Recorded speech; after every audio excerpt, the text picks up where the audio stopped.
Hello, my name is Yoshiki Kashiwagi. This is a brief summary of the week 2 of my class Modeling with Statistics at Yokohama National University. This is a program to learn the basic skills to use numbers, statistics, and data analytics, mainly for business. Also, it is designed for the international BBA students at the university. This is a syllabus of this program. I'm going to talk about the week 2, which deal with data arrangements. The topic of the second week of this class is data arrangement. The students will learn how the arrangement or transformation affect the final quality and how to arrange the data effectively. Here is today's questions. Almost every week, start with some practical questions like this. In this week, we have two starting questions. The basic question is, how are you going to arrange data for two objectives? The first one is A, understanding the current English speaking level of the student at your university. In this case, the data you will use is English skill test score. B, reporting the sales performance of your new lunchbox business at your university. In this case, data you use is lunchbox sales daily dollar amount.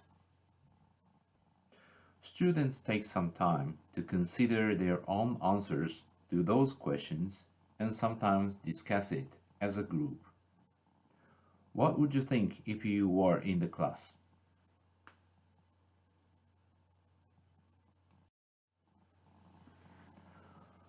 Here is fundamental elements of data arrangement.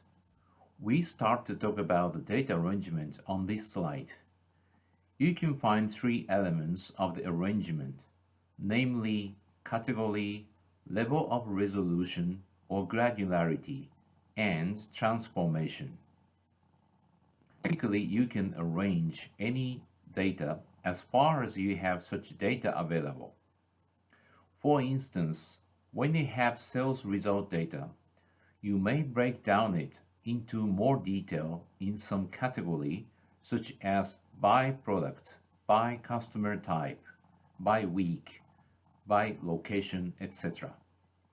You do not necessarily follow the category which existing data already have. Instead, you need to use your imagination to come up with some new categories to get more insights. Second, resolution or granularity, which defines how much deeply you need to dig the data.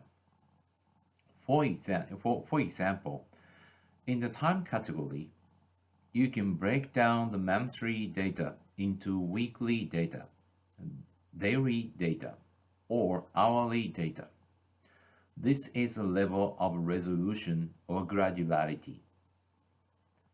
The last one, transformation, is the most common of the three. Simply you transform one type of data into another. You may come up with some common index or matrix. Simple ratio is another common example. Now let's move on to a practical example. Here you can see two axes. The vertical one to show the resolution or granularity, and the horizontal one to show the categories. In this chart, you see the three categories, and each category you can find different level of granularity of the dataset. Let's assume that you have the sales result data in Tokyo, which you find in the yellow box in the chart. If you do not arrange the data at all, you need to use the data without any other alternatives. On the other hand, if you try to arrange the data you have, you will consider some categories and more detailed components of the data.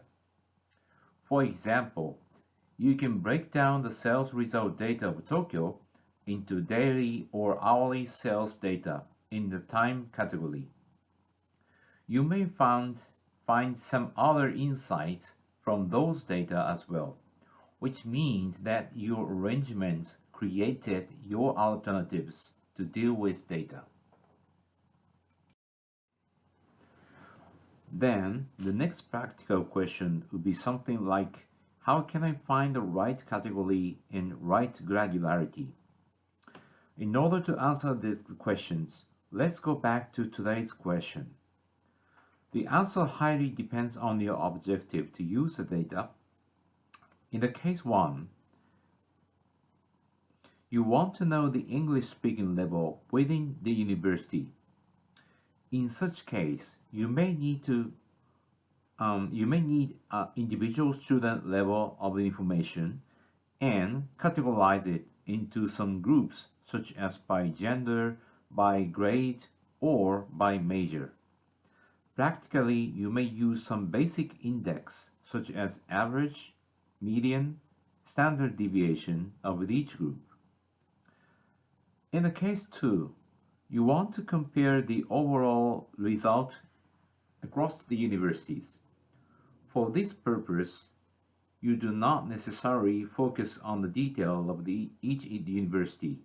Rather, you may need to grasp the big picture.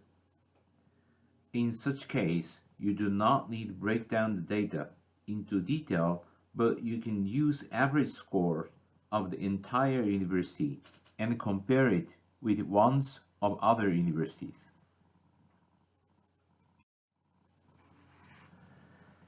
Here are some important takeaways from today's lesson. Please note, even if you understand the points from the class, it does not necessarily mean you can do it well in a practical manner. No worries. If you understand the points, that's okay so far. But you need more practices. In this class, yes, you have many chances to practice to improve your skills. Now it's your turn, and take some time and make your proposal of the question B. First, set your objective. Then, think about how you can effectively arrange the data, which level of granularity you need, which categories would you use to show your sales results. In the class, based on your answers, the students discuss how to improve them. It's really an interactive class.